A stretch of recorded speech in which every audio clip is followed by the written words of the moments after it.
शुभ्रवस्त्रावृता या पीताम्बरधरा या श्वेतपद्मासना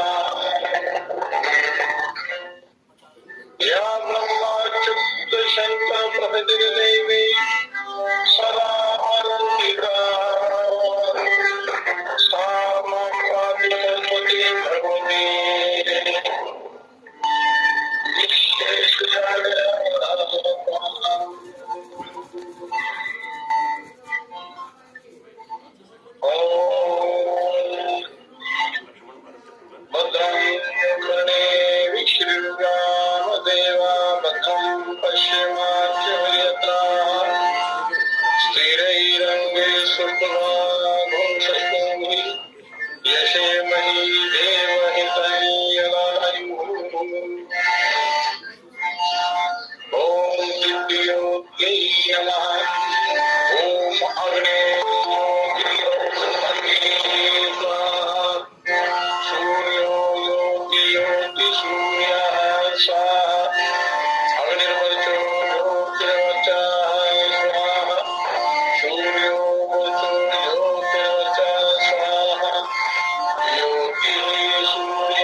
पर कृपा बनी रहे, सबको सुख शांति प्राप्त हो, उसके लिए ओम शांतिरंतरिक्ष शांति पृथ्वी शांतिरापः शांति मोक्षवयः शांति वनस्पतयः शांतिर्विश्वे देवाः शांतिर्ब्रह्म शांतिः सर्वभौम शांतिः शांतिरेव शांतिः सा शांतिरेव ओम शांतिः शांतिः शांतिः सर्वारिष्ट सुशांतिर्भवतु।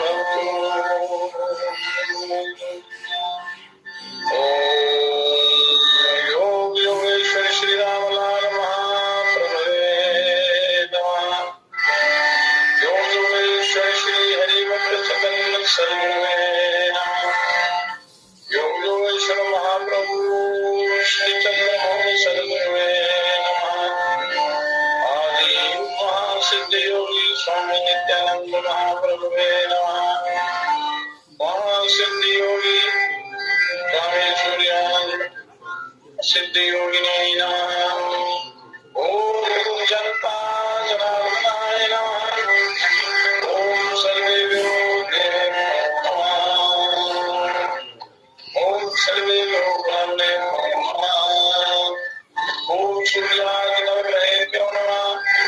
इंद्राय दशदिक्पालकाय नमः। आदिदेवेभ्यो नमः। प्रत्यादिदेवेभ्यो नमः। पंचभूतपालेभ्यो नमः। ओम इष्ट देवताभ्यो नमः। ग्राम देवताभ्यो नमः। स्थान देवताभ्यो नमः। प्रधान देवताभ्यो नमः। ओम श्री गुरुदेवताभ्यो नमः। ओम अंजनी गर्भ संभूतं कपीन्द्रं संयोतो भव राम प्रिय नमः हनुमद रक्ष सर्वदा।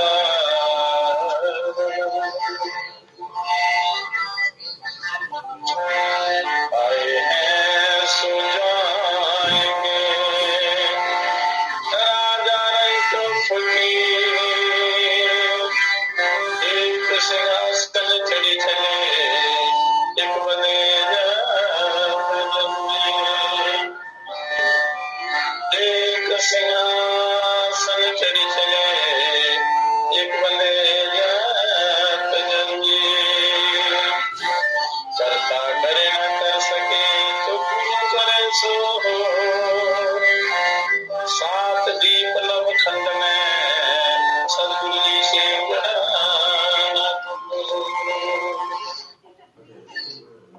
सारे तीर्थ थाम आपके चरणों में। हे गुरुदेव प्रणाम आपके चरणों। हे गुरुदेव प्रणाम आपके चरणों। सारे तीर्थ धाम आपके चरणों में। हे गुरुदेव प्रणाम आपके चरणों। हे गुरुदेव प्रणाम आपके चरणों। परम पवित्र आत्माओं, आप परम पवित्र आत्माएं हैं सभी, क्योंकि जो सत्संग में भाग लेते हैं या सत्संग की जिनके अंदर जिज्ञासा होती है और बड़ी अंतःकरण की बड़े अनन्य भाव से अंतःकरण की निर्मलता से जो हृदय की गहराई से जो सत्संग में जुड़ता है या सत्संग श्रवण करता है या उसमें अपना पूरा मनोयोग से समय लगाता है तो उसका परम कल्याण हो जाता है। तो उसमें आत्मीयता होनी चाहिए। कोई भी काम करें उसमें प्रेम, श्रद्धा, भक्ति, ये आत्मा के जो भाव है वो इसमें जुड़ने चाहिए, उन्हीं से कल्याण होता है। आप कहते हैं गुरुओं के चरणों में सारे तीर्थों का वास होता है। उनकी सेवा हो गई तो समझो सब कुछ प्राप्त हो गया, क्योंकि ज्ञान उन्हीं से मिलता है। तो गुरु वही ब्रह्म तत्व है, वो वही ब्रह्म तक पहुंचाते हैं। अब कहते हैं हृदय में महागौरी लक्ष्मी कंठ शारदा माता है। कंठ शारदा माता है। जो भी मुख से वचन कहे वो वचन सिद्ध हो जाता है। वो वचन सिद्ध हो जाता है। हे गुरु ब्रह्मा, हे गुरु विष्णु, हे शंकर भगवान आपके चरणों में। हे गुरुदेव प्रणाम आपके चरणों में। सारे तीर्थ धाम आपके चरणों में। हे गुरुदेव प्रणाम आपके चरणों में।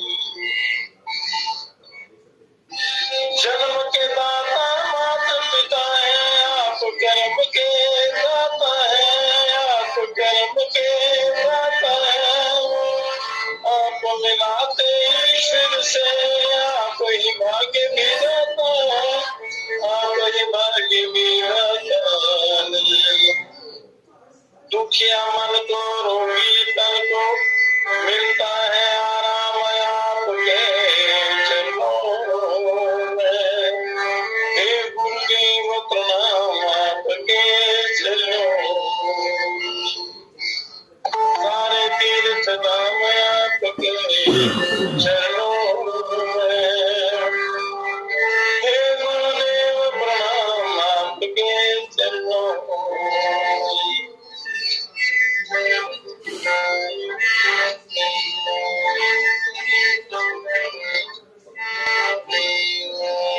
निर्धन को धनवान बना दो, मूर्ख को गुणवान प्रभु, मूर्ख को गुणवान प्रभु।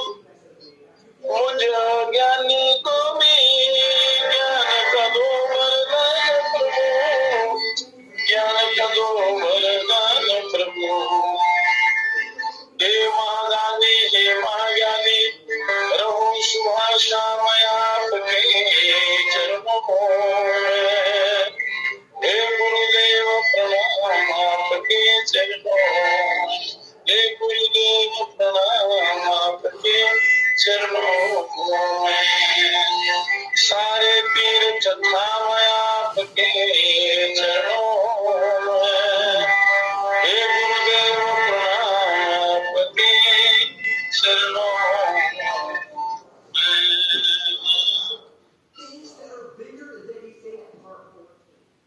सारे तीर्थ धाम आपके चरणों में। हे गुरुदेव प्रणाम आपके चरणों में। गुरु ब्रह्मा गुरु विष्णु गुरुदेव महेश्वर, गुरु साक्षात परब्रह्म, तस्मै श्री गुरुवे नमः। हे गुरुदेव प्रणाम आपके चरणों में। हे गुरुदेव प्रणाम आपके चरणों में। हे प्रभुदेव प्रणाम आपके चरणों में।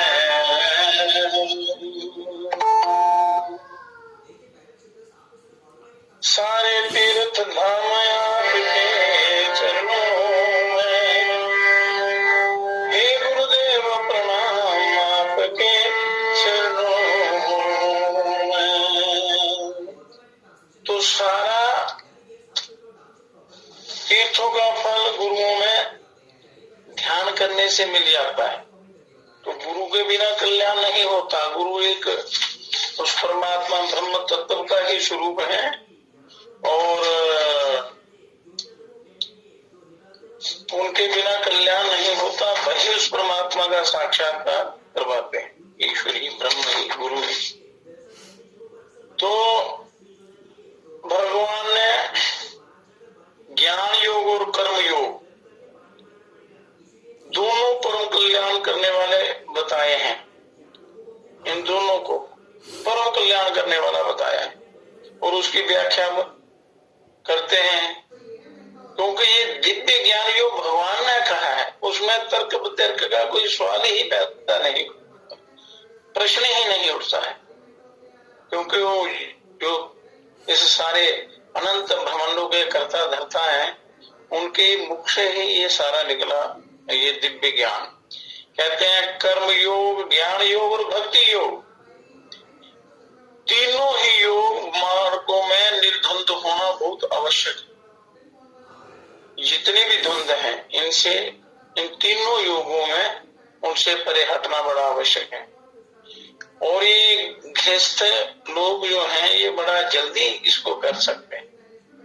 कर्मयोग को, कर्मयोग बड़ा जल्दी सिद्ध होता है। क्योंकि गृहस्थी, सदगृहस्थ जो है उन्हीं के द्वारा ये संसार का सारा संचालन होता है। अगर सदग्रस्त है, और नरक भी वही बनाते हैं, स्वर्ग भी वही बनाते हैं इसको।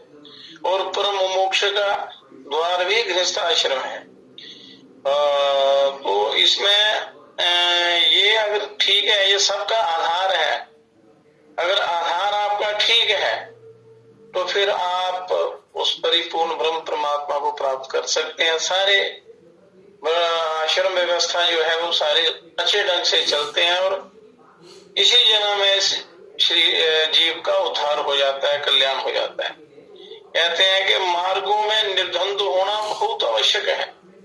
जब तक द्वंद है तब तक मुक्ति नहीं होती। जब तक विचार चल रहे हैं तो उन विचारों से परे हटना है। द्वंद जो है राग द्वेष, सर्दी गर्मी, भूख प्यास, मेरा तेरा, इस प्रकार जो द्वंद है, जब अंतःकरण से ये निकल जाए तो फिर साधना सफल होती है। तो परमात्म तत्व की प्राप्ति में राग और द्वेष ये दो शत्रु हैं और निर्द्वंद होने से ये दोनों मिट जाते हैं। अगर आप समता से रहते हैं, बिल्कुल ना राग ना द्वेष और ना किसी की निंदा ना स्तुति, समभाव में जो रहते हैं तो उनसे उनके राग द्वेष मिट जाते हैं, क्योंकि राग द्वेष ही संसार है। तो जिनके राग द्वेष नहीं रहते हैं वो परिवार भी सुसंस्कृत, बड़े अच्छे और बड़े अच्छे ढंग से चलते हैं और सब कल्याण के अधिकारी हो जाते हैं। और राग द्वेष के मिटने से सुख पूर्वक परमात्म तत्व की प्राप्ति हो जाती है, ईश्वर की प्राप्ति हो जाती है। पर जब तक आप श्रवण नहीं करेंगे, सत्संग नहीं करेंगे, सत्य चर्चा नहीं करेंगे, अच्छा संग नहीं अपनाएंगे तो कैसे आपका कल्याण होगा।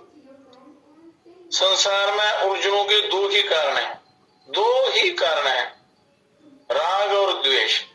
ये मिट जाए तो परम कल्याण हो जाता है। ऐसे उपनिषदों में भी लिखा है, ईड़ा भागीरथी गंगा पिंगला जमुना नदी तोयर मध्यंगता नाड़ी सुषुम्नाख्या सरस्वती सत्य हृदय ध्यान यले राग द्वेषो मलापे या स्नाति मानसे तीर्थे सयाति परमां गतिम। राग और द्वेष जो है ये मल जब निकल जाते हैं तो इस जीव की परम गति हो जाती है, परमानंद की अनुभूति होती है। तो उलझनों से बचने के लिए राग द्वेष का आपने त्याग करना है। अब संसार में राग द्वेष के मिटने पर जो परमात्मा के साथ आपका नित्य संबंध है उसकी अनुभूति स्वतः सिद्ध है। तो इसमें परिश्रम है ही नहीं, केवल अपना समझना है। समझ आ जाएगी तो अपने आप सारे काम हो जाएंगे, अपने आप उस नित्य योग की प्राप्ति हो जाएगी स्वतः। कारण यह है कि परमात्म तत्व की अनुभूति असत्य के द्वारा नहीं होती। और ये संसार असत्य है, संसारिक पदार्थ असत्य है, संसारिक ये तर्क वितर्क ये सब असत्य है। तो असत्य से सत्य की प्राप्ति नहीं होती, अनुभूति नहीं होती, असत्य के त्याग से होती है।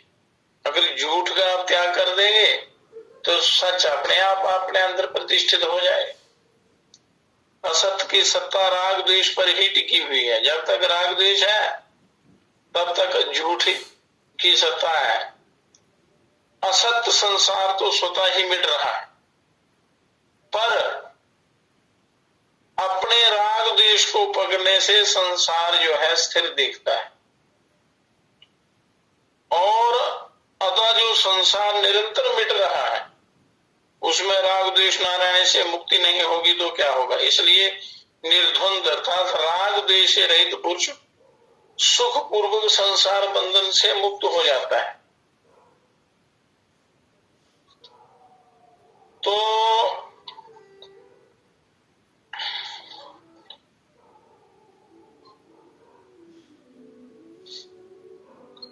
ये जितने भी बाहरी सुख हैं जिनमें मनुष्य उलझा रहता है ये कल्याणकारी नहीं है। बाहर के सुख दुख, सुखदायी और दुखदायी परिस्थिति में सम और भीतर के सुख दुख से रहित होना निर्द्वंद अर्थात द्वंद रहित होता है। जो बाहर के सुख दुख है उनमें सम रहना और जो भीतर के सुख दुख से रहित होना निर्द्वंद होना होता है। तो द्वंद रहित होना है। तो ऐसा भाव अपने अंदर लेना चाहिए तो जो तदात्म्य में चेतन अंश की मुख्यता से जिज्ञासा रहती है और जड़ अंश की मुख्यता से कामना रहती है। अगर चेतन अंश आपका मुख्य है, उसकी ओर आप ज्यादा ध्यान देते हैं, तो उसमें जिज्ञासा रहेगी आपको अपने ईश्वर प्राप्ति की, और जड़ अंश की मुख्यता से कामना रहती है। अगर संसारिक पदार्थों को आप ज्यादा महत्व देंगे तो कामना पैदा होगी। मनुष्य में भूख तो अविनाशी तत्व की रहती है, पर रुचि नाशवान की रहती है। भूख अंदर रहती है कि मुझे वो अविनाशी तत्व की प्राप्ति हो, परमात्मा की प्राप्ति हो, परंतु रुचि जो है आपकी वो संसार की तरफ है। जो आत्मी भाव, आपका आत्मा का जो भाव है वो उसमें प्रभु में रहना चाहिए, परंतु आप संसार में लगा देते हैं, क्योंकि अविनाशी की भूख को वह नाशवान के द्वारा मिटाना चाहता है। अविनाशी की भूख नाशवान के द्वारा नहीं मिट सकती, तो वो अविनाशी का जो प्राप्ति है उसकी भूख मिटाने के लिए उस अविनाशी का ही वो सहारा लेना पड़ता है। उस आत्मा के द्वारा ही आप उसको जान सकते हैं। भूख और रुचि का ये द्वंद्व मनुष्य के संसार बंधन को दृढ़ करता है। भूख अलग चीज है, रुचि अलग। जब मनुष्य का संसार में राग द्वेष नहीं रहता, तब उसकी जिज्ञासा पूर्ण हो जाती और कामना मिट जाती है, वह निर्द्वंद हो जाता है। तो अंदर से जो बिल्कुल निर्मल होना, निर्द्वंद होना, ये कल्याणकारी होता है। तो अब भगवान को ज्ञान योग और कर्म योग दोनों को परम कल्याण करने वाला बताया। तो कैसे बताया, क्या है वो, उसकी यहाँ व्याख्या आगे करते हैं। पर परिवार की जो व्यवस्था है, ये ज्ञान शिष्टाचार के बिना नहीं आता। आपका जो ये भौतिक जीवन है या शरीर है या परिवार में रहना सहना संसार में, उसमें जो उसके जो रूल, उसके जो नियम हैं, जो मर्यादाएं हैं, जो आज्ञा है परमात्मा की, उसका पालन करना परम आवश्यक होता है। तो क्योंकि ये परिवारों से ही सब कुछ सारा संसार चलता है, तो थोड़ा ये परिवार कैसा होना चाहिए, तो फिर आगे अध्यात्म की बात चलती है। कहते हैं ना, करोड़ों जन्मों का पुण्य हो तो मनुष्य शरीर मिलता है, और उससे भी ज्यादा पुण्य हो तो श्रीमानों के घर जन्म होता है। मतलब अच्छे परिवार में, सुसंस्कृत परिवार में, योगी परिवार में जन्म होता है, और उससे भी अगर अच्छे कर्म हो तो सत्संग मिलता है, सदगुरु मिलते हैं, परम कल्याण हो जाता है।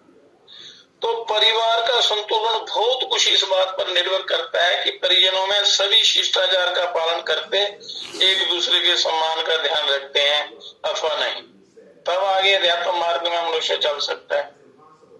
अगर घर में 5 जीव हैं तो 5 के विचार अलग अलग हैं, तो लड़ाई झगड़ा होता रहेगा, ज्ञान की प्राप्ति का मौका ही नहीं मिलेगा, तो कैसे आप ब्रह्म ज्ञान की प्राप्ति करेंगे, आत्मोद्धार कैसे होगा। तो इस परिवार को आपने इस एक योग पीठ बनाना है ये योग पीठ ही है, ये सिद्धि का स्थान, आत्म कल्याण का ये स्थान है और आधार है। तो किसी के प्रति सम्मान प्रकट करने या प्रणाम करने से मनुष्य छोटा नहीं हो जाता। और ये चीजें यहाँ से सीखनी होती हैं। उससे उसको क्या होता है, श्रेष्ठत्व की प्रतिष्ठा होती है। झुकना, विनम्रता, सरलता जो है, ये जीवन को बहुत दूर तक ले जाती है, तभी ज्ञान की प्राप्ति होती है, ऐसे नहीं होती। और उस भावना का लाभ भी बिना मिले रहता नहीं। और शुद्ध अंतःकरण से किया हुआ नमन आंतरिक शक्तियों को जगाता है। नमन से, प्रणाम करने से मनुष्य छोटा नहीं बनता। इसलिए बड़े बुजुर्गों का सबको मैं उस ईश्वर को देखते हुए, ये सब में उस ईश्वर का वास है, उसी का रूप है सारे, तो प्रणाम करने से एक महान अंदर बड़े अच्छे संस्कार और कृपा, भगवान की कृपा प्राप्त होती है। उससे अहंकार खत्म होता है, और अहंकार जो है आत्मज्ञान में बाधक है। अब कहते हैं श्रेष्ठ पुरुषों ने सदैव इस मर्यादा का पालन किया है, जो बड़े बड़े सिद्धि योगी हुए जिन्होंने ईश्वर को प्राप्त किया है। तो मर्यादा को कभी नहीं छोड़ना है। ये नहीं है कोई कहे, जैसे परिवार की व्यवस्था बड़े अच्छे ढंग से ऋषि मुनियों ने वहां वर्णन किया है शास्त्रों में, तो उसमें जैसे कुल देवता है या जो भी लोकाचार है वो बहुत ही आवश्यक होता है, जो शास्त्रानुसार है, मनमाना नहीं, शास्त्रानुसार जो है। और कई लोग तो उसका निषेध कर देते हैं, पर उसके किए बिना आपको अगला रास्ता मिलेगा ही नहीं। और जब आप कुल देवताओं का अपमान करते हैं तो पतन हो जाता है।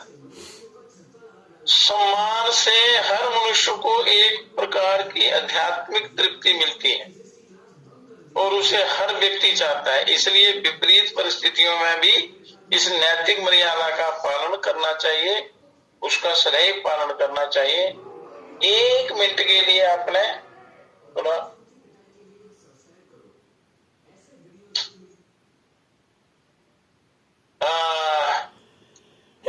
मनुष्य का एक एक पल बड़ा कीमती है, बहुत ही अनमोल है। तो ये सारे शिष्टाचार निभाते हुए आपने प्रभु का चिंतन करना है। अब शिष्टाचार क्या है? ये भारतीय संस्कृति की अमूल्य निधि है। ये भारत जो है ये अध्यात्म का क्षेत्र है, ये आत्म विद्या का, ईश्वर की प्राप्ति का द्वार है। और सारे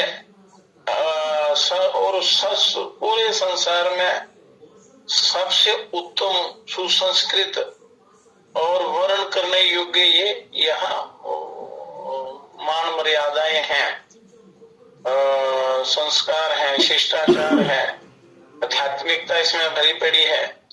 तो भारतीय समाज में शिष्टाचार में बड़ों के प्रति श्रद्धा सम्मान की भावना, छोटों के प्रति स्नेह की भावना तथा व्यवहार में विनय और माधुर्य के समावेश पर विशेष बल दिया जाता रहा है।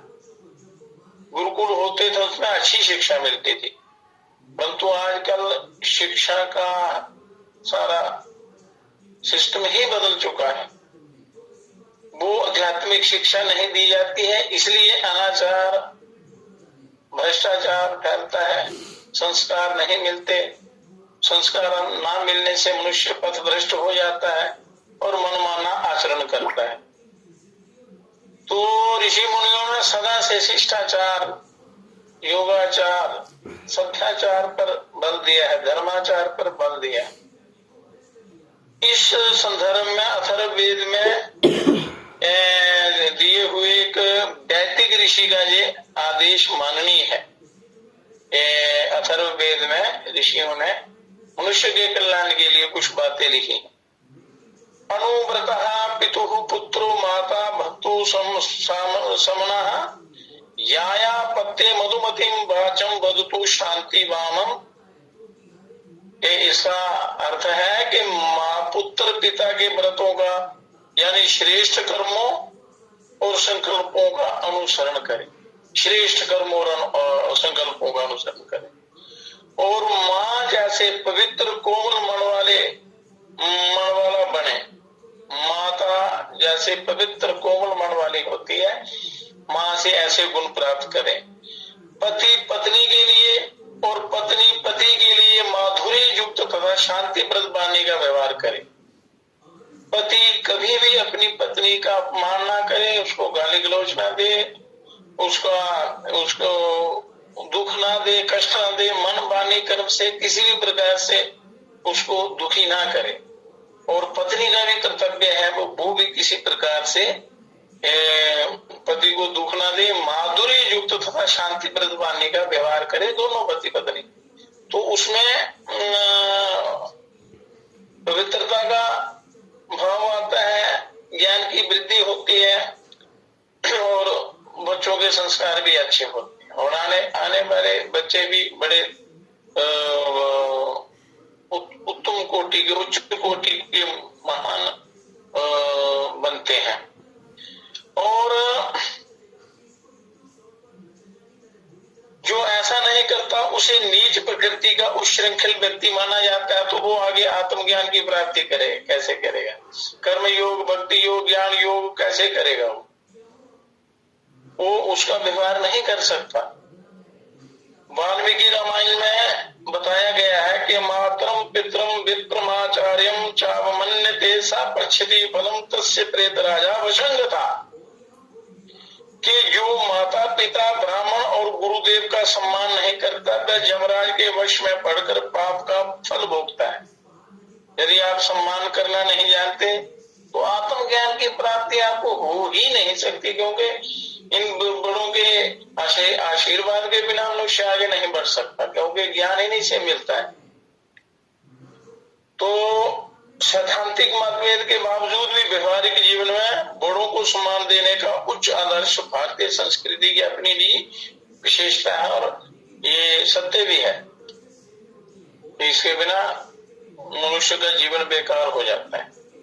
भगवान राम और आचार्य रावण में पारस्परिक प्रतिद्वंद्विता थी, लड़ाई थी।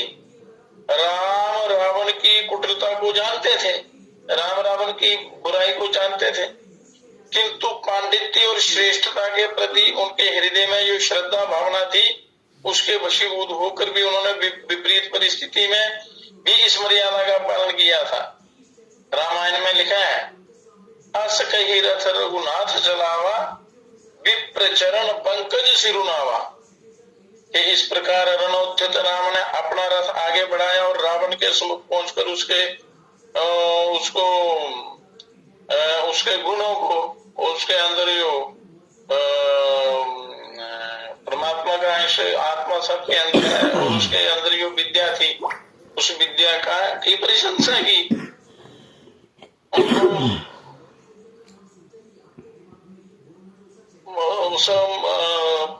बंधन किया उस विद्या को, उस ज्ञान को। तो इतना ही नहीं, तुलसीदास जी ने भी यहाँ तक कह दिया है, सिया राम मैं सब जग जानी, करो प्रणाम जोरी जुग पानी। तो इस प्रकार हमारे जितने भी शास्त्र हैं, ग्रंथ हैं, सब में ये बड़ी कल्याण की बातें लिखी हैं और इन पर हमें आचरण करना चाहिए, इन पर चलना चाहिए तो कल्याण होता है। क्यों तो देश काल की भिन्नता से संसार में शिष्टाचार के असंख्य और तौर तरीके प्रचलित हैं। कई तरीके हैं शिष्टाचार के, पर भारतीय शिष्टाचार के जो मूलभूत नियम शास्त्रों में बतलाए गए हैं वे लगभग सर्वदेशिक और सार्वकालिक ही है, क्योंकि ये सनातन धर्म जो है ये ईश्वरीय धर्म है। ये जो परमात्मा की सत्ता जो है वो उसके द्वारा ये बनाया हुआ ये धर्म है सबके कल्याण के लिए, इसके सिवा कल्याण नहीं हो सकता। ये सबको सर्वोच्च सर्वश्रेष्ठ है और किसी जाति विशेष का नहीं है, सबके लिए है। तो इसके अनुसरण किए बिना कल्याण नहीं होता, चाहे लाखों जन्म लेना पड़े, चाहे कहीं भी आप जन्म लें। स्वागत सत्कार करने के विषय में दक्ष सुकृति का भी कथन है, जो हम एक दूसरे का शिष्टाचार करते हैं हाथ जोड़कर। जैसे लोग हाथ मिलाते हैं, हाथ मिलाना ये बड़ा एक अशुभ काम है, तो ये भारतीय सभ्यता नहीं है, ये शास्त्र नहीं बताते। दोनों हाथ जोड़कर सबको ऐसे कर सकते हैं। हाथ जोड़ने का क्या होता है कि ये दोनों हाथों के जो पांचों तत्व हैं ये आपस में मिलने से एक तो शक्ति का संचार पूरे शरीर में होता है और ये ब्रह्मास्त्र का काम करता है, कल्याणकारी होता है। तो हमारे इस सनातन में, शिष्टाचार में ये हाथ मिलाना या ये अच्छी शिष्टाचार के विरुद्ध है। तो इसलिए जब भी मिले प्रणाम करें। जैसे कोरोना काल में 6 फुट का या 10 फुट का बताया था अंतर, कि दूर से ही प्रणाम करो या आदर सत्कार करो, किसी का मिलना नहीं है। तो ये शास्त्रों में पहले से ही बताया हुआ है। तो ये बड़े ही गुणकारी ये यहाँ आचार विचार हैं, ये भारतीय सनातन पद्धति में, और वैज्ञानिक रूप से भी ये सिद्ध है। और इससे कई प्रकार के रोग, दोष, शोक दूर होते हैं शिष्टाचार के पालन से। तो ये मूलभूत नियम शास्त्रों में बतलाए गए हैं और लगभग सर्वदेशिक और सर्वकालिक हैं। और स्वागत सत्कार करने के विषय में दक्ष स्मृति में कहा है, सुधा वस्तुनि बक्षामि विशिष्टे गृहमागते मनश्च मुमुखरं वाचं सौम्यं दत्त्वा चतुष्टयम्। और अभ्युत्थानं ततो गच्छेत पृच्छालाप प्रियान्विता उपासना मनोव्रज्याः कर्ण्येतानि नित्यशः। के गृहस्थों का कल्याणकारी नियम ये है कि वे किसी महानुभाव के पधारने पर मानन, वचन, मुख और नेत्रों को प्रसन्न रखें, कभी भी टेढ़ी नजर से ना देखें। क्योंकि जो अतिथि आता है तो ईश्वर रूप होता है। अगर आप मन, वचन, मुख और नेत्रों में मलिनता रखेंगे, कपट रखेंगे, कुटिलता रखेंगे, तो उसका अनादर हो जाएगा, तो भगवान का अनादर होता है। तो कभी ना रखें। अगर कोई रखे तो अतिथि को कभी भी वहां नहीं जाना चाहिए। तो अभ्यागत को देखते ही खड़े होकर आने हेतु पूछे, प्रेम पूर्वक वार्तालाप करें, यथोचित और यथासाध्य सेवा करें मर्यादा के अनुसार। और चलते समय कुछ दूर पहुंचाने जाएं। जैसे घर में कोई आता है तो जब वो जाता है तो उसको आगे तक छोड़ने जाते हैं। तो एक बड़ा ये शिष्टाचार है, सभ्याचार है। अब शास्त्रकारों ने कहा है, शीलेन सर्ववशम शीलम परम भूषणम। शीलेन सर्वम वशम शीलम परम भूषणम। शील शिष्टाचार से ही सबको वशवर्ती बनाया जा सकता है। शील ही परम भूषण है और सम्मान सबको भाता है, सबको, और अपमान सबको दुखी करता है। और असम्मान किसी को नहीं सुहाता। और वाणी और व्यवहार से जहां एक दूसरे का सम्मान प्रकट करने का स्वभाव बन जाता है, वहां स्नेह और सहयोग निरंतर बढ़ता ही रहता है।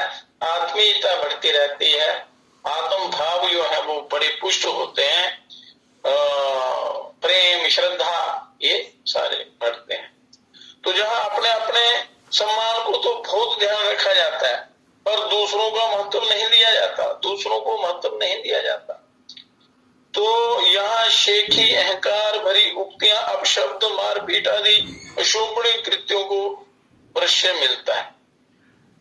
तो शास्त्रों में लिखा है, परोपकारा पुण्याय पापाय परपीडनम आत्मना प्रतिकूलानि परेशाना समाधि। परोपकारा पुण्याय, परोपकार से पुण्य बढ़ता है। पापाय परपीडनम, दूसरों को दुख देने से पाप होता है। आत्मा प्रतिकूलानि, जो अपने आप को बुरा लगे, परेशान समझ ले, ऐसा व्यवहार किसी दूसरे के साथ नहीं करना। तो ये धर्म का सार है। आपका जीवन परम पवित्र हो जाएगा और आप अध्यात्म के योग्य हो जाएंगे, आत्मज्ञान की प्राप्ति की। तो आत्मज्ञान तो ऐसे नहीं मिलता। तो इसमें जो हमारे ये जो शरीर मिला है, ये एक दिव्य रथ है, ये मंदिर है, और ये परमात्मा की प्राप्ति का ये यान है, ये और आखिरी द्वार है। तो इसके जो नियम हैं उनको निभाते हुए आपने आत्मज्ञान की तरफ चलना है। तो इस भारतीय सनातन पद्धति में ये ज्ञान भरा पड़ा है, पर उसका अनुसरण करने वाले नहीं, कम लोग हैं। तो इसको ज्यादा से ज्यादा लोगों को अपनाना चाहिए, तभी कल्याण होता है। क्योंकि सनातन के सिवा इस जीव का उद्धार किसी भी काल में, किसी भी युग में नहीं होता, करोड़ों कल्प बीतने पर भी नहीं होता। इसलिए जो परमात्मा का बताया हुआ रास्ता है, इसके सिवा कल्याण नहीं होता है। तो आवागमन के चक्कर में जाना पड़ता है। तो इस अशिष्टाचार से बचना ही बुद्धिमानी है, शिष्टाचार को अपनाना बुद्धिमानी है, और जो दुर्व्यवहार को त्यागना बुद्धिमानी है। तो जहां इस समस्या से बचने का उपाय सुझाते हुए ऋषि लोग कहते हैं कि आपसी सम्मान शिष्टाचार बनाए रखें, मधुर शब्दों का आदान प्रदान करें, मधुर बोलें, ऐसी वाणी बोलिए मन का आपा खोए, और उनको शीतल करें आप भी शीतल हो। ऐसी वाणी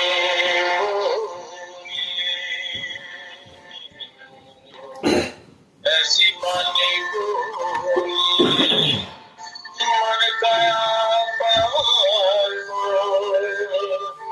और उनको शीतल करे आपको शीतल,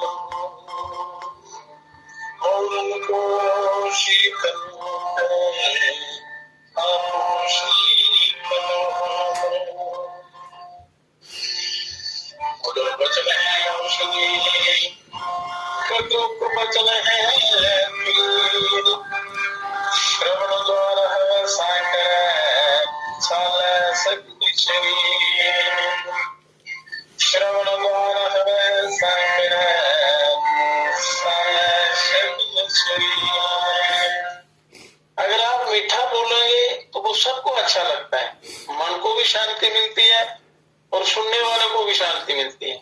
अगर आप निंदा चुगली गाली गलौच इत्यादि करेंगे तो उससे अंदर के विकार पैदा हो जाते हैं और वो अनिष्ट का कारण बनते हैं, बीमारियों का कारण बनते हैं। इसलिए कभी भी अपना मुख से कभी अपशब्द नहीं निकालना, गाली गलौच नहीं निकालना और व्यर्थ का हंसी मजाक नहीं करना, क्योंकि जो भी आप शब्द बोलेंगे वो आपका कर्म बन जाएगा। तो कर्मों का ऐसा परमात्मा के पास रहता है, तो फिर आत्मज्ञान कैसे प्राप्त होगा? तो उसके लिए तैयारी है कि अपना शुद्धिकरण बड़ा जरूरी है। आप जिस समाज में रहते हैं उसमें बड़ी शिष्टाचार सभ्याचार से रहना चाहिए। अब कहते हैं कि एक दूसरे का भाव भरा अभिवादन करने का अभ्यास करें, ऐसा अभ्यास करना है। कभी राग द्वेष नहीं करें, कभी किसी को नीचा दिखाने का प्रयास ना करें, तभी आप अध्यात्म पथ पर आगे अग्रसर हो सकते हैं। अब कहते हैं कि इससे स्नेह बढ़ता है, पारिवारिकता और स्वस्थ सामाजिकता पनपती है, और ये एक जाना माना सिद्धांत है कि दूसरों के साथ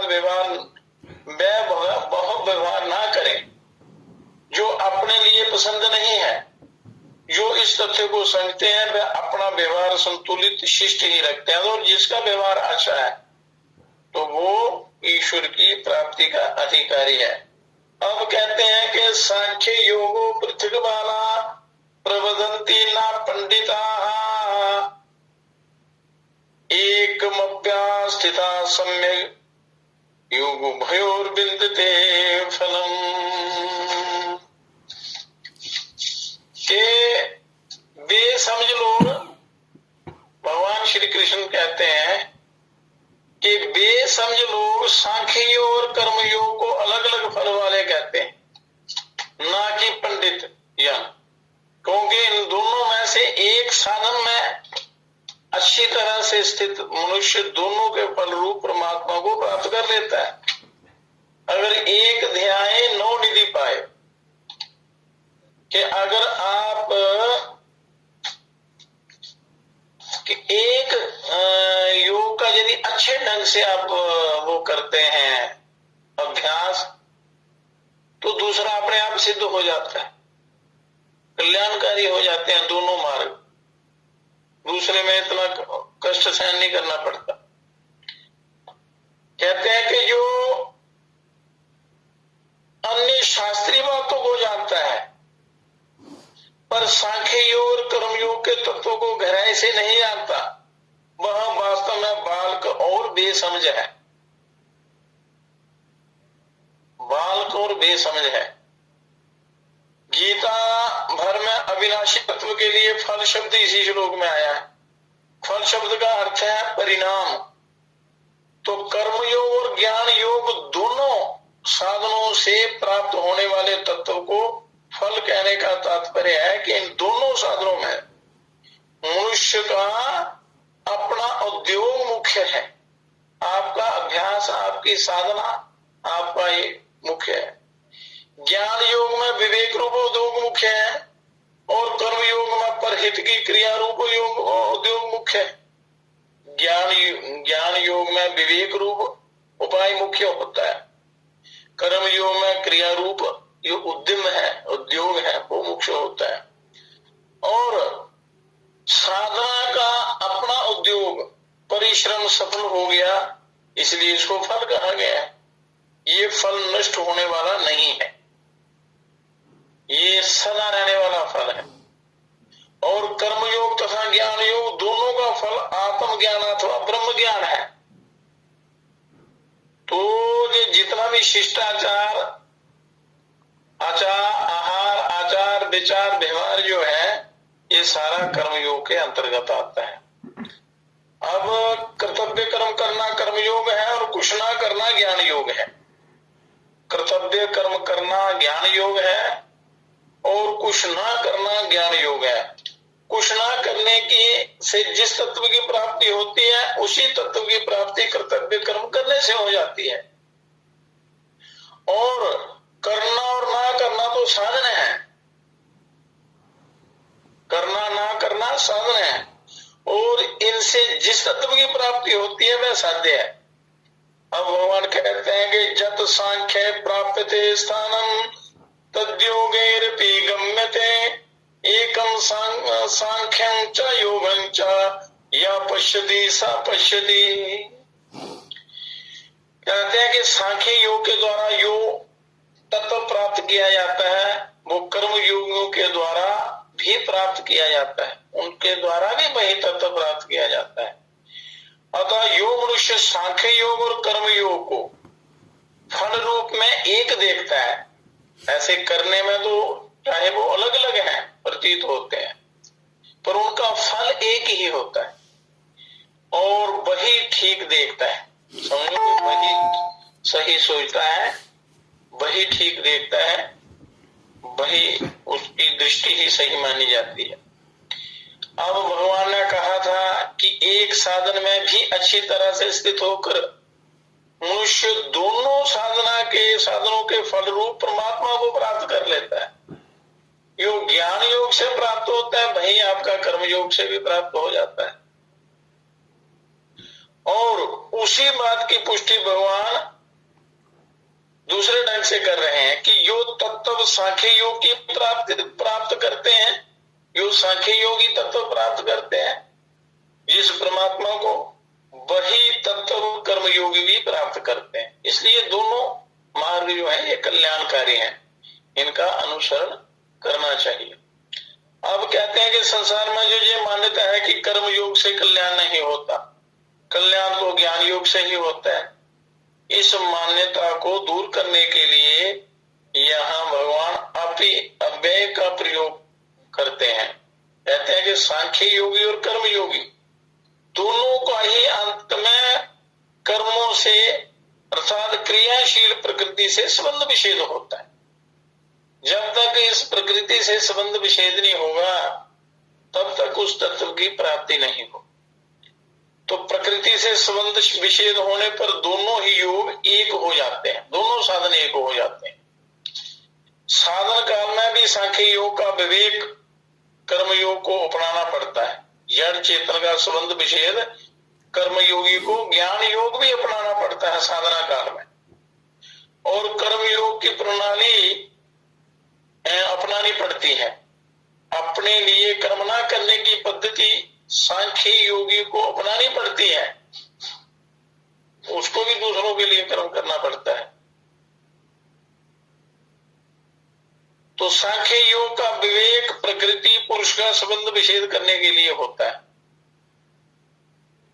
और कर्म योग का कर्म संसार की सेवा के लिए होता है। सिद्ध होने पर सांख्य योग और कर्मयोगी दोनों की एक स्थिति होती, क्योंकि दोनों ही साधकों की अपनी निष्ठाएं होती, पर फल उनका एक होता है। तो ये संसार विषम है, घनिष्ठ से घनिष्ठ संसारिक संबंध में भी विषमता रहती है, परंतु परमात्मा सम है, अथवा समरूप परमात्मा की प्राप्ति संसार से सर्वदा संबंध विच्छेद होने पर होती है। संसार से संबंध विच्छेद करने के लिए दो योग मार्ग हैं, ज्ञान योग और कर्म योग।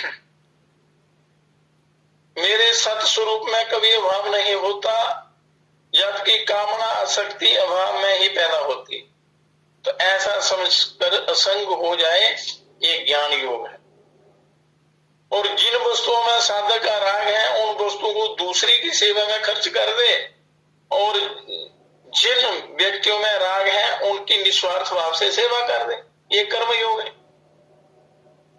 तो इस प्रकार ज्ञान योग में विवेक विचार के द्वारा और कर्म योग में सेवा के द्वारा संसार से संबंध विच्छेद हो जाता है, और संसार से संबंध विच्छेद हुए बिना कल्याण नहीं होता। तो भगवान ये कहते हैं कि किसी भी साधन की पूर्णता होने पर जीने की इच्छा, मरने का भय, पाने का लालच और करने का राग, ये चारों सर्वथा मिट जाते हैं। जो निरंतर मर रहा है, जिसका निरंतर अभाव हो रहा है, उस शरीर में मरने का भय नहीं हो सकता, और जो नित्य निरंतर रहता है उस स्वरूप में जीने की इच्छा नहीं हो सकती। तो फिर जीने की इच्छा और मरने का भय किसे होता है? जब स्वरूप शरीर के साथ एकता कर लेता है, तब उसमें जीने की इच्छा और मरने का भय पैदा होता है। जीव जब शरीर के साथ तादात्म्य कर लेता है, एकता कर लेता है, तब जीने मरने की इच्छा होती। जीने और मरने से भय लगता है, और जीने की इच्छा और मरने का भय, ये दोनों ज्ञान योग से मिट जाते हैं। जीने की इच्छा और मरने का भय, तो यही नित्य मृत्यु है। पाने की इच्छा उसमें होती है जिसमें कोई अभाव होता है। अपना स्वरूप भाव रूप है, और उसमें कभी अभाव नहीं हो सकता, और इसलिए स्वरूप में कभी पाने की इच्छा नहीं होती, जो आपका असली स्वरूप है। पाने की इच्छा अभावग्रस्त लोगों को होती है, जो संसार की तरफ जिनकी इच्छा होती है।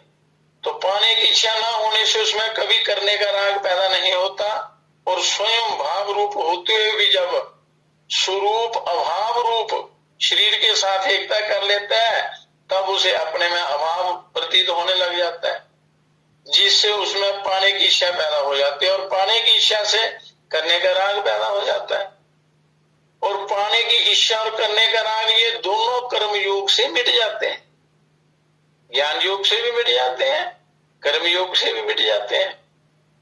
ज्ञान योग और कर्म योग, इन दोनों साधनों में से किसी भी एक साधन की पूर्णता होने पर जीने की इच्छा, मरने का भय, पाने का लालच और करने का राग, ये चारों सर्वदा मिट जाते हैं। जब ये चारों मिटते हैं, तो उस परम तत्व ज्ञान की प्राप्ति हो जाती है, और उसे क्या होता है कि उस ईश्वर की कृपा होती है। फिर वो फिर स्वतः उसके लिए जो उचित हो वो करते हैं, वो अपनी प्राप्ति करा देते हैं। फिर वो विहंगम की चाल से चलता है। परमात्मा जब कृपा करते हैं तो बड़ा जबरदस्त इस जीव का बड़ा अति जल्दी शीघ्र कल्याण हो जाता है। कहते हैं सांख्य योग और कर्म योग दोनों साधन लौकिक होने से एक ही हैं। सांख्य योग में साधक चिन्मयता में स्थित होता है और चिन्मयता में स्थित होने पर जड़ता का त्याग होता है। कर्म योग में साधक जड़ता का त्याग करता है और जड़ता का त्याग होने पर चिन्मयता में स्थिति हो जाती है।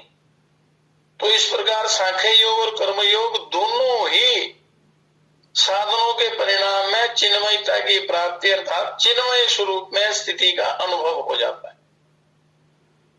ये सिद्धांत है। तो शरीर को संसार की सेवा में लगा देना कर्मयोग है और शरीर से स्वयं अलग हो जाना ज्ञान योग। शरीर से स्वयं अलग हो जाना, मैं शरीर नहीं हूं, मैं ब्रह्म हूं, अहम ब्रह्मास्मि, ये पदार्थ मेरे नहीं है, ये संसार मेरा नहीं है, मेरा अपना स्वरूप जो परमात्मा का अंश अविनाशी बैठा है वो है। तो शरीर को संसार की सेवा में लगा देना कर्मयोग है, शरीर से स्वयं अलग हो जाना ज्ञान योग है। चाहे शरीर को संसार की सेवा में लगा दे, चाहे शरीर से स्वयं अलग हो जाए, दोनों का परिणाम एक ही होगा और दोनों ही साधनों से संसार से संबंध विच्छेद होकर स्वरूप में स्थिति हो जाती है, स्वरूप में स्थिति हो जाएगी, हो जाती है। अतः कर्म योग, ज्ञान योग और भक्ति योग, इन तीनों साधनों में ज्ञान योग और भक्ति योग का प्रचार तो ज्यादा है पर कर्म योग का प्रचार बहुत कम है। भगवान ने गीता में कहा है कि बहुत समय बीत जाने के कारण ये कर्म योग इस मनुष्य लोक में लुप्त प्राय हो गया है और इसलिए कर्मयोग के संबंध में ये धारणा बनी हुई है कि ये परमात्म प्राप्ति का स्वतंत्र साधन नहीं है। अतः कर्मयोग का साधक या तो ज्ञान योग में चला जाता है या भक्ति योग में चला जाता है, कर्मयोग छोड़ देता है और कर्मयोग के बिना कल्याण होता नहीं। कर्मयोग का अनुष्ठान करेंगे तो उसमें ज्ञान योग और भक्ति योग भी रहता है गौण रूप से। तो तभी तक कर्म करना चाहिए जब तक भोगों से वैराग्य न हो जाए।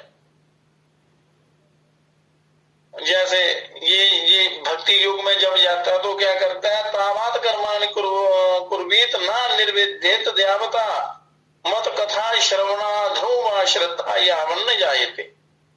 ज्ञान योग का अधिकारी ना बन जाए अथवा मेरी लीला कथा के श्रवणादि में श्रद्धा ना हो जाए, भक्ति योग का अधिकारी ना बन जाए, परंतु भगवान ज्ञान योग की तरह कर्म योग को भी परमात्मा प्राप्ति का स्वतंत्र साधन बता रहे हैं। एक कर्म योग भी एक स्वतंत्र साधन है और गृहस्थी लोग इसको बड़ा आसानी से कर सकते हैं,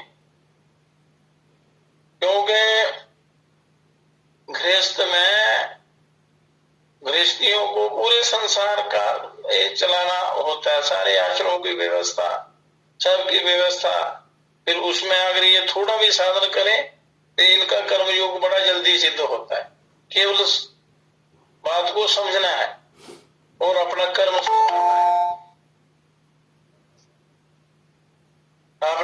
सुधारना है। तो जो स्वधर्म में स्थित रहकर तथा भोगों की कामना का त्याग करके अपने कर्तव्य कर्मों द्वारा भगवान का ध्यान करता है तथा काम भाव पूर्वक कोई कर्म नहीं करता, उसको स्वर्ग या नरक में नहीं जाना पड़ता, वह कर्म बंधन से मुक्त हो जाता है, उसको तत्व ज्ञान की प्राप्ति हो जाती है। तो उसी के लिए ये शरीर मिला है। इसमें ये नहीं है कि कोई गृहस्थी नहीं कर सकते, घर में रहकर भी आप अपना परम कल्याण कर सकते हैं। केवल कर्मों की गति को समझना है, कर्म क्या है, कैसे करने हैं, कैसे हमने कर्मयोग से ईश्वर की प्राप्ति करनी, अपना उद्धार करना है। तो इस गृहस्थाश्रम में रहते हुए भी आप अपना उद्धार बड़ा जल्दी कर सकते हैं। स्वधर्म में स्थित में कर्मयोगी इस लोक में सब कर्तव्य कर्मों का आचरण करते हुए भी पाप पुण्य से मुक्त होकर बिना परिश्रम के तत्व ज्ञान को अथवा परम प्रेम परा भक्ति को प्राप्त कर लेता है ये जीव। अब तात्पर्य ये हुआ कि कर्म योग साधु को ज्ञान योग अथवा भक्ति योग का अधिकारी बना देता है और स्वतंत्रता से कल्याण भी कर देता है। तो कर्मयोग अति उत्तम हुआ।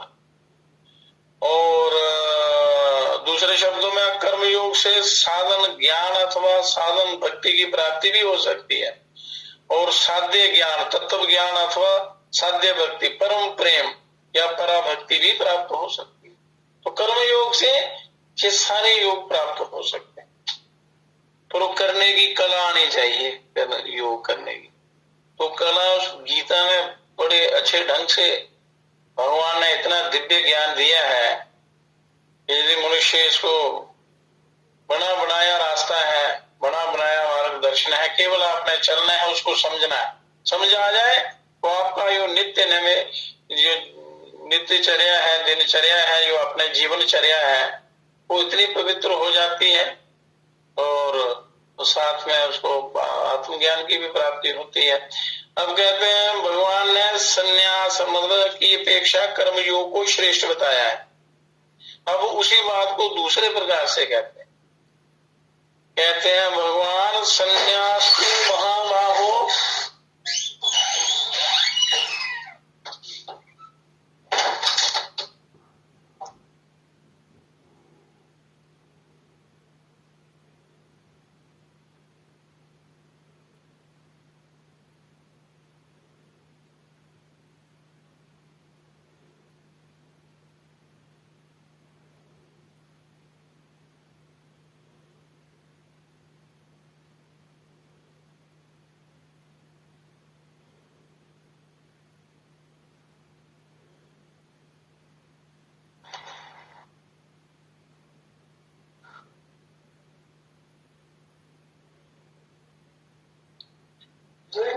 संन्यास्तु महाबाहो दुःखमाप्तुं योगतः योग युक्तो मुनिर्ब्रह्मं न चिरेणाधिगच्छति। हे अर्जुन, हे महाबाहो, कर्मयोग के बिना सांख्य योग सिद्ध होना कठिन है और मननशील कर्मयोगी शीघ्र ही ब्रह्म को प्राप्त हो जाता है। बस थोड़े शब्दों में एक ही श्लोक है, फिर आपको फ्री कर देंगे। ये सांख्य योग की सफलता के लिए कर्म योग का साधन करना बड़ा आवश्यक है,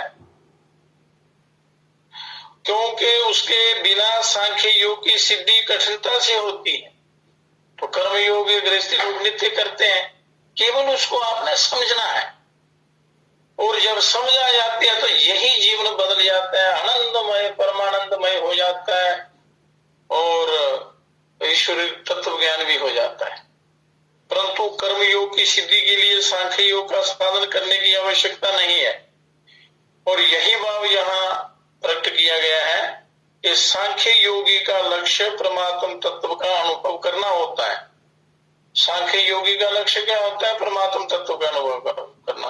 परंतु राग रहते हुए इस साधना के द्वारा परमात्म तत्व के अनुभव की तो बात ही क्या है, इस साधन का समझ में आना भी कठिन है सांख्य योग का। तो राग मिटने का सुगम उपाय है कर्म योग का अनुष्ठान करना, और कर्म योग में हर क्रिया दूसरे के हित के लिए ही की जाती। कर्म योग ये नहीं है कि उल्टे सीधे कर्म करो तो मेरा कर्म योग हो गया, ऐसी बात नहीं है। योग यहाँ शास्त्रों में बताया उसके अनुसार दूसरों के हित का भाव होने से अपना राग मिट जाता है, राग रहता ही नहीं है। इसलिए कर्म योग के आचरण द्वारा राग मिटाकर सांख्य योग का साधन करना आसान पड़ता है, और कर्म योग का साधन किए बिना सांख्य योग का सिद्ध होना बड़ा कठिन होता है। कर्म योग करेंगे तो ज्ञान योग अपने आप सिद्ध हो जाएगा। तो कर्मों का स्वरूप से त्याग आप कर देंगे तो कल्याण नहीं होगा। कर्मों का स्वरूप से त्याग नहीं करना, उनमें अपने भाव को बदलना है, भावना को बदलना है, अपने विचारों को ईश्वर की तरफ जोड़ देने हैं, योग युक्त होकर कर्म करने हैं। योग युक्त मुनिर ब्रह्मम न चिरेणाधिगच्छति, कि अपने निष्काम भाव पर दूसरों के हित का मान करने वाले कर्म योगी को यहाँ मुनि कहा गया है। कर्मयोगी छोटी या बड़ी हर क्रिया को करते समय ये देखता रहता है कि मेरा भाव निष्काम है या सकाम है, और सकाम आते ही वह उसे मिटा देता है, सकाम भाव आते ही उसको निकाल देता है, क्योंकि सकाम भाव आते ही वह क्रिया अपनी और अपने लिए हो जाती है। जब कामना पैदा हो जाती है, जब अपने लिए हो गई तो वो बंधन कारक हो जाती है, बांधने वाली हो जाती है। दूसरों का हित कैसे हो, इस प्रकार मनन करने से राग का त्याग बड़ा आसानी से मिट जाता है। और भगवान कर्मयोगी की विशेषता बता रहे हैं कि कर्मयोगी शीघ्र ही परमात्मा तत्व को प्राप्त कर लेता है। इसलिए कहते हैं गृहस्थी आश्रम में कर्मयोगी लोग हैं, कर्मयोग सबको करना पड़ता है, तो बड़ा जल्दी उस जीव परमात्मा तत्व को प्राप्त कर लेता है। परमात्मा तत्व की प्राप्ति में विलंबता का कारण है, देरी का कारण है संसार का राग। जितना ज्यादा राग होगा उतना ज्यादा फंसेंगे, जितना राग कम होगा उतना आप परमात्मा की तरफ चलेंगे। तो निष्काम भाव पूर्वक केवल दूसरों के हित के लिए कर्म करते रहने से कर्मयोगी के राग का अभाव हो जाता है। राग का सर्वथा अभाव होने पर स्वतः सिद्ध परमात्म तत्व की अनुभूति हो जाती है, उसका साक्षात्कार हो जाता है, उसका अनुभव हो जाता है। और इसी आशय को भगवान ने इसे भी कहा है चौथे अध्याय में भी कि तत्व स्वयं योग संसिद्ध कलेनात्मनि विंदति, कि योग संसिद्ध होते ही अपने आप तत्व ज्ञान की प्राप्ति अवश्य में हो जाती है, अपने आप। और इस साधन में अन्य साधन की अपेक्षा नहीं है, इसकी सिद्धि में कठिनाई और विलंब भी नहीं है, बड़ा जल्दी होता है। और दूसरा कारण यह है कि देहधारी, जो शरीरधारी, ये देहाभिमानी मनुष्य संपूर्ण कर्मों का त्याग नहीं कर सकता। जो शरीर को अपना मानता है वो त्याग नहीं कर सकता, पर जो कर्म फल का त्यागी है वह त्यागी कहलाता है। इससे ये ध्वनि निकलती है कि देहधारी कर्मों का त्याग तो नहीं कर सकता देहधारी, पर कर्म फल का फलेच्छा का त्याग तो कर ही सकता है। फल की इच्छा जो है, कर्म का त्याग नहीं करना, उसमें जो फल की इच्छा है उसका त्याग करना है। इसलिए कर्मयोग में सुगमता है, आसानी है। तो कर्मयोग की महिमा में भगवान बताते हैं कि कर्मयोगी को तत्काल ही शांति प्राप्ति होती है। त्याग शांति अंतरम,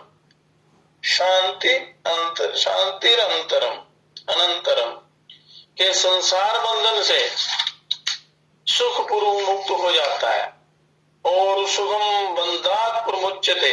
अतः कर्मयोग का साधन सुखम शीघ्र सिद्धिदायक और किसी अन्य साधन के बिना परमात्म प्राप्ति कराने वाला स्वतंत्र साधन है।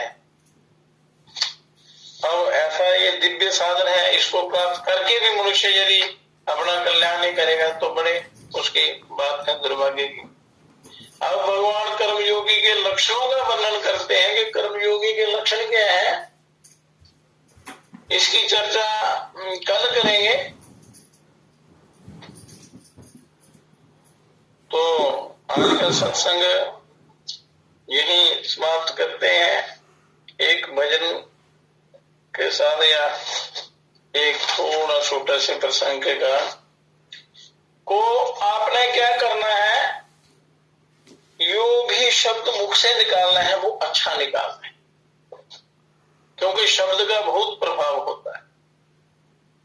कोई भी व्यक्ति, कोई भी जीव अच्छा शब्द सुनता है तो उसको बड़ा आनंद की अनुभूति होती है, प्रसन्नता आती है और बड़ा उसको शांति मिलती है। और कोई गाली गलौज देगा, निंदा चुगली करेगा तो कितना क्रोध आता है। बिना कुछ किए शब्द बोला, शब्द रूपी बाण जो है वो भेद देते हैं उसके अंतःकरण को। इसलिए कभी भी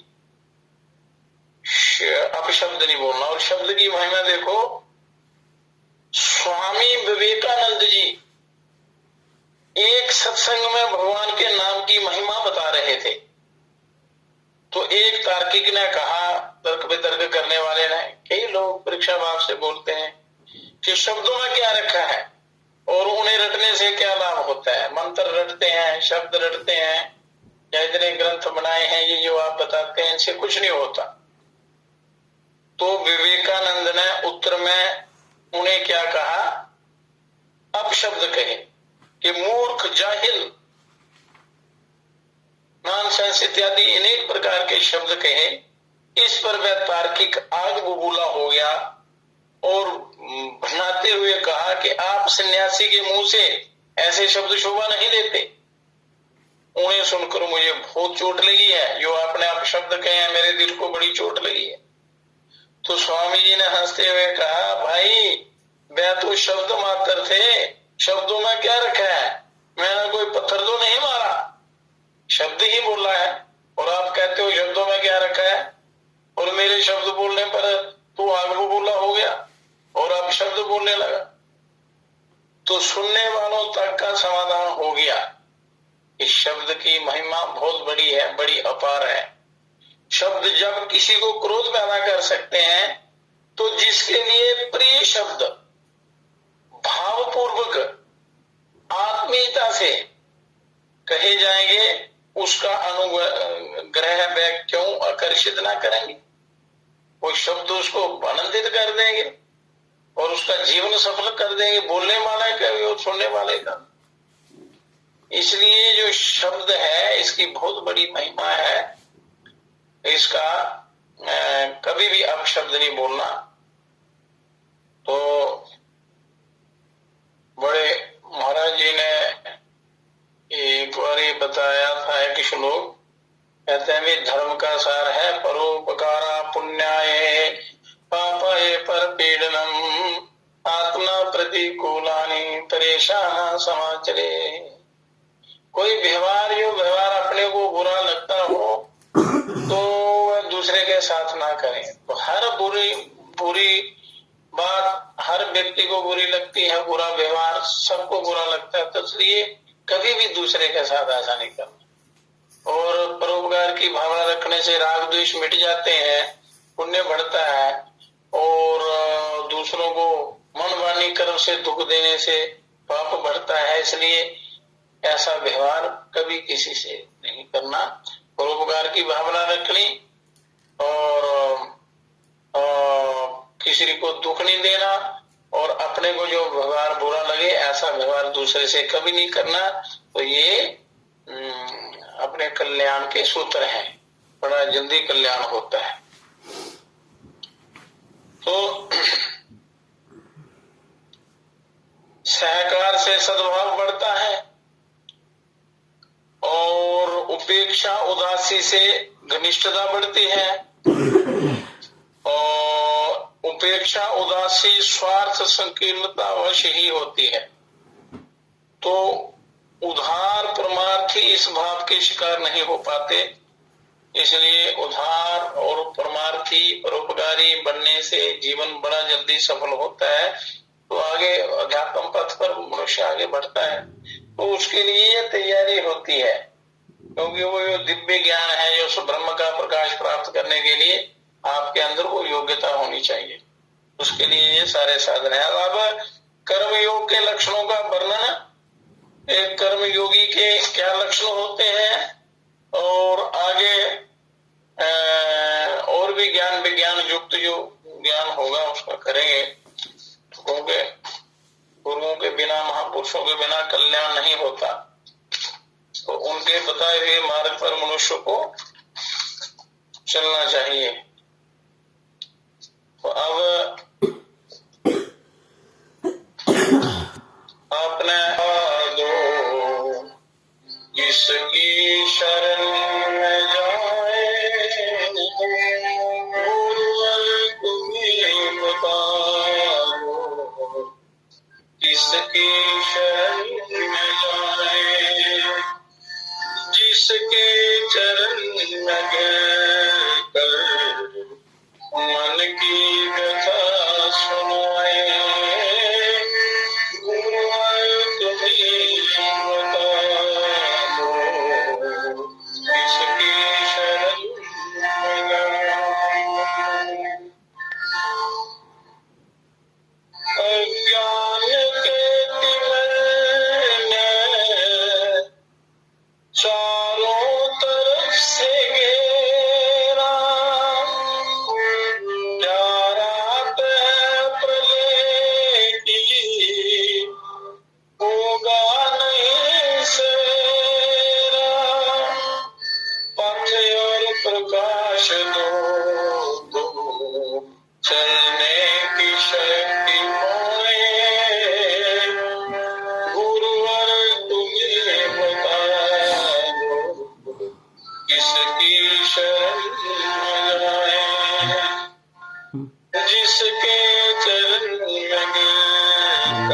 मन की व्यथा गुरुवर तुम्हें बता दो।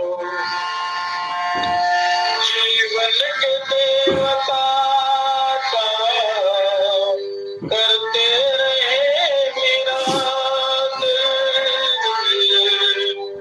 जीवन के देवता का करते रहे मेरा कैसे करे समर्पित जीवन की जीवन चाहते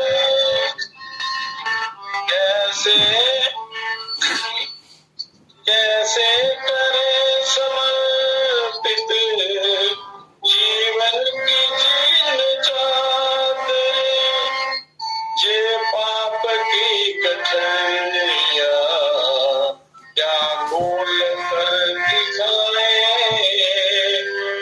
जे पाप की कठिनाइयां क्या खोल कर दिखाए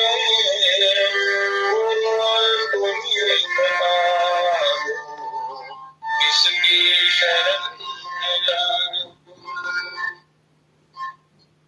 दुष्वृत्तियों ने हमको घेरा कदम कदम पर दुष्वृत्तियों ने हमको घेरा कदम कदम पर कभी काम क्रोध बनकर कभी मारा लोभ बनकर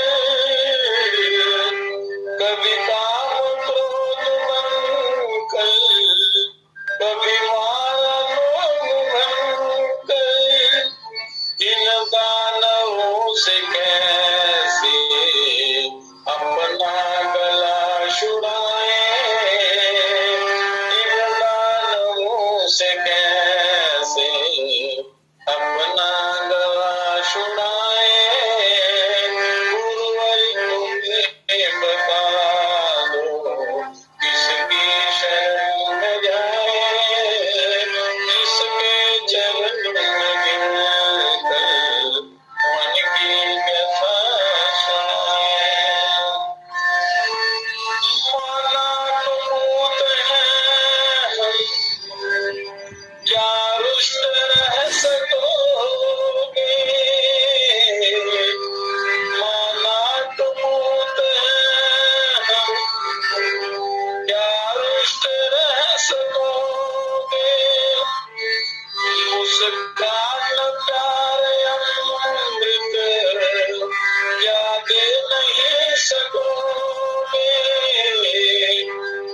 उसका न प्यार अमृत क्या दे नहीं सकोगे दाता तुम्हारे दर से जाए तो किधर जाए दाता तुम्हारे दर से जाए तो कदर जाए दाता तुम्हारे दर से जाए तो किधर जाए गुरुवर तुम्हें बता दो किसकी शरण में जाए जिसके चरण में गिरकर मन की व्यथा बुझाए जिसके चरण में गिरकर मन की व्यथा